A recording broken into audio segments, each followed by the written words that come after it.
All right, what's up, everybody? Welcome back to the Performance Plus podcast. Today, we're going to actually be switching roles a little bit. So, we're going to be talking about conditioning.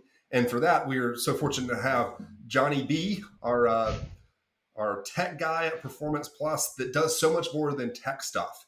So, Johnny has done Ironman, he's done multiple marathons. He also coaches a lot of athletes that come from the CrossFit background that want to compete in those endurance events, maybe like knock off a marathon off their bucket list or something like that, and the opposite of that. So he takes a lot of the endurance athletes that he works at from a rehab perspective in his clinic in Atlanta, Georgia, and he gets those endurance athletes doing CrossFit to support their endurance. So there's very few people out there that are going to be better at talking about how we develop an engine and conditioning for the functional fitness athlete than Johnny. So I'm excited to jump into this. I don't know how many episodes we're going to have on this series because I think it's going to take a few to really break out how to fully develop your engine as a functional fitness or CrossFit athlete. But I'm looking forward to this because this is one of those areas that I admittedly don't know enough about myself in terms of performance. It's also complex too. I mean, like I think one of the things you say you don't know a lot about it, but it's annoyingly complex with a lot of the language and the physiology in it. And we'll try and simplify it as much as we can on this because I think when people hear the word phasphagen, they quit immediately. They're just like, "This is stupid. I'm out." Probably similar to the rehab world for you, where you talk about certain aspects of biomechanics, and people are like, "Whatever, I'm going to sleep now." Yeah. So we'll make it awesome. We'll make it fun and give it very practical things as well. Zach's first question that you want to talk about comes from Reddit, and it's amazing to see how much debate there is about all this stuff out there when the answers are actually pretty easy. So, Zach, what did you find on Reddit? So I was on Reddit a couple of days ago, and this is what kind of spurred this whole series that we're going to do. Somebody asked a very general question on like, how do I improve my engine for CrossFit? They just felt like they didn't have the conditioning that was necessary to do as well as they wanted to in CrossFit. And what was so funny reading this Reddit thread was how many different answers were given. So I'm going to just read a few of these out so that you can appreciate how wide of different techniques people recommended here. So one of the most popular ones was doing zone 2 cardio. And we've written articles on Performance Plus programming about zone 2 cardio. We've even done a podcast in the past on zone 2 cardio.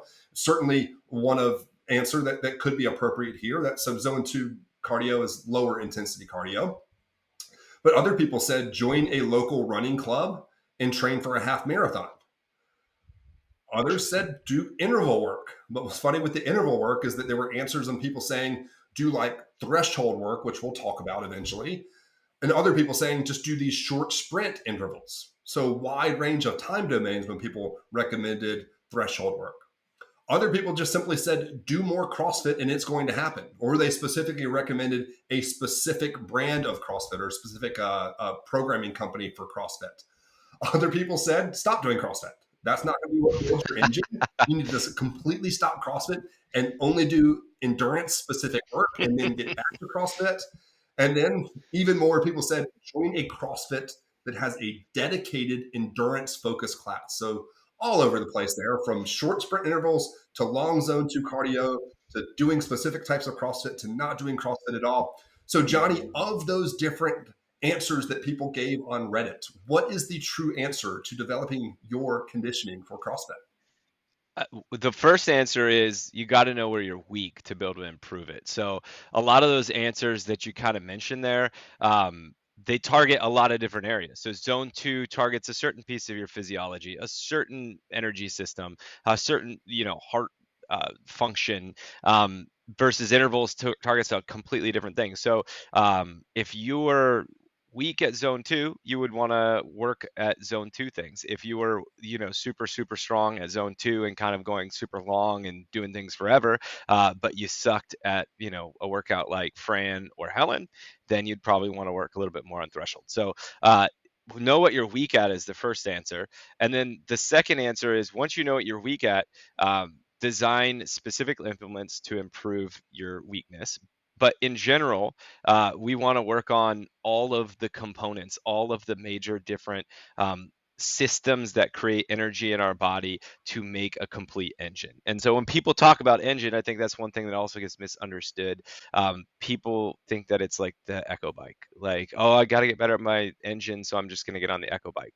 Your engine is at work all the time, so it doesn't matter what we're doing. The engine is always processing energy or creating energy, using food and oxygen to create energy so we can do work. So answer one, it's got to be specific. And then answer two is you got to kind of know a little bit about some of the different energy systems, which we're going to take a deep dive on later, to really know what you need to train. But overall, we need to train zone 2. We need to train threshold work, which is like the top of zone 4, and then also absolutely like max effort, VO2 max type intervals, and then generally we want to train the in between as well. So that's what we call that, like tempo in endurance world. But that's kind of like your zone 3 heart rate, like you're cruising around at. If you're training for a marathon, that's actually the heart rate that you want to run your marathon in, which I think is another misconception.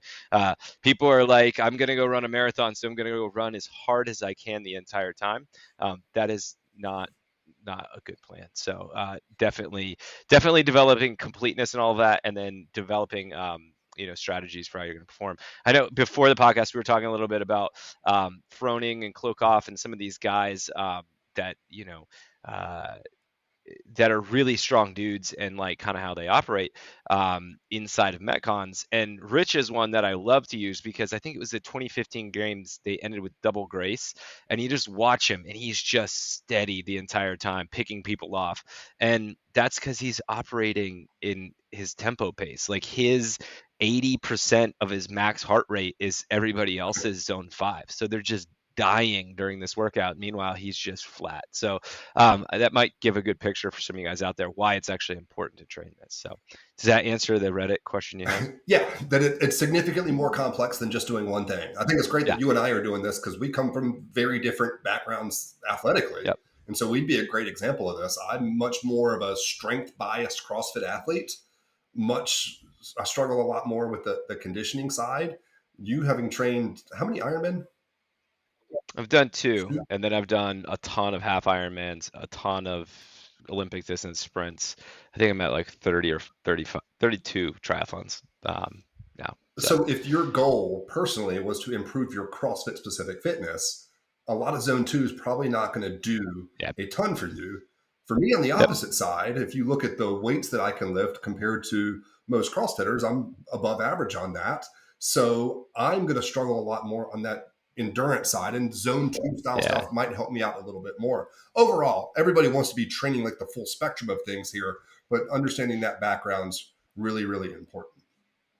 Yeah, and I think there's a whole lot more nuance that even goes into that too, with understanding what kind of athlete you naturally are better at as well, and that might get into a genetics conversation. But yeah, like if you're what I'll call like a super medium person, you're like a dude, you weigh 185 pounds and you like love barbell days and you don't hate gymnastics days, but anytime the workout goes beyond 7 minutes, you complain that we're not doing CrossFit anymore and this is something different. Or anytime running ends up, it could be 800-meter run. You are probably the person that needs to do a little bit more zone 2 work and longer steady state stuff. Versus if you're I own and coached at CrossFit for a long time, and there's always these women in CrossFit gyms that are like the Energizer Bunny. It will be like 7 rounds of 50 wall balls, a 400-meter run, 50 box jumps, 50 kettlebell swings, and they're like, "This is great. Let's do it twice." Like you probably don't need to get a zone 2 day in your training. Just get a heavy barbell in your training. So that's a good way to when look you at said it. Energizer Bunny woman, like I instantly had a picture of somebody in my head of who that is. Yeah, it's amazing. There's at least one of them in every gym, right? Like you go into a class and you're like, oh, that's her over there. yep. So. And then there's the guy that doesn't show up when the 5K is programmed for the day or anything Right. longer than 15 minutes. You know that guy's not showing up that day. That's right. But he had 4 scoops of pre-workout before a heavy back squat day. Yes. Before we talk about actually energy systems and conditioning on the next episodes, one other thing that's really important for us to discuss is just how high of relative intensity are you working at inside of the workout? Because I think a lot of times we think of conditioning and strength as very separate things, but they're also really highly related. Like if the workout is a long workout, but the weight on the bar or the gymnastic skills is a really high percentage of your 1 rep max, that will also drastically change your ability to leverage your energy system. So, a great example of that Johnny and I were talking about off air is Rich Froning again doing Grace in 3 minutes and 16 seconds, which is just an amazing time. But I think nobody would doubt that Rich Froning is less fit than Dmitry Klokov, the well known Russian Olympic weightlifter. Well, Dmitry Klokov did Grace in 3 minutes and 5 seconds, so 11 seconds faster than Rich Froning. And the reason for that isn't, again, that Dmitry Klokov's conditioning is that much better. It's that in a workout like Grace, he's working at so much lower of a percentage of his 1 rep max that he's not having to recruit those fast fatiguing, fast twitch muscle fibers Mm-hmm. near as early into that workout as Rich Froning is. So, can you talk a little bit about how somebody's baseline strength is also important to be considered in your conditioning? Absolutely, right? So, the energy systems that we're going to talk about later also work for your muscular systems. They supply the energy for muscle contraction. So, if your Zach deadlift 1 rep max is 400 pounds and mine is 275 pounds, which might be accurate at this point in my life, all You that shortcut said. me a little bit there. I don't appreciate it. Oh, Oh, sorry. 500 pounds. Yeah, 500 pounds, and mine is 275 pounds. And we do Diane. The 225-pound deadlift being, I think it's like 80 some percent of my max, is going to recruit, as you said, a lot more of my type 2X muscle fibers. These are fast fibers. They use a lot more of the glycolytic energy system, which has a very short window of time that you can operate in. So I'm going to go to my 21 deadlifts. Let's say I go unbroken. I am probably going anaerobic at this point. So like at this point, I have to recover before I can go do the handstand push-ups, or my muscles are just not going to contract because they can't derive enough energy to do that. Whereas Zach, being at 50, less than 50%, can probably go very, very, very fast on those 225-pound deadlifts, and not even touch one of those more the type 2 muscle fibers. Like he's going to stay in the type 1 slow oxidative. There's a ton of mitochondria there, so it's easy for them to produce an energy. He's going to walk right through that. He's going to go right in the handstand push-ups, kick up and go. If your max muscle ups is 2 and you try and do 30 for time, you're gonna have to do like a 1 to 3 recovery between each one just to get through it, and it's gonna be a totally different workout than Pamela Gagnon, who does muscle ups as a warm up for some crazy planche workout and isn't recruiting any of that same Yeah. fibers. So yeah, that's why your max matters, and that's why CrossFit is completely complex in answering these questions, because when we start adding a barbell mixed with running, now it's kind of changing some dynamics and things, and it's also brings up another point which we had kind of uh, talked about a little bit earlier, which is it's really hard to get more aerobically fit by just doing metcons because of this complexity, right? Like you really have to be dialed into your maxes and your energy systems and how they affect each other for this to work.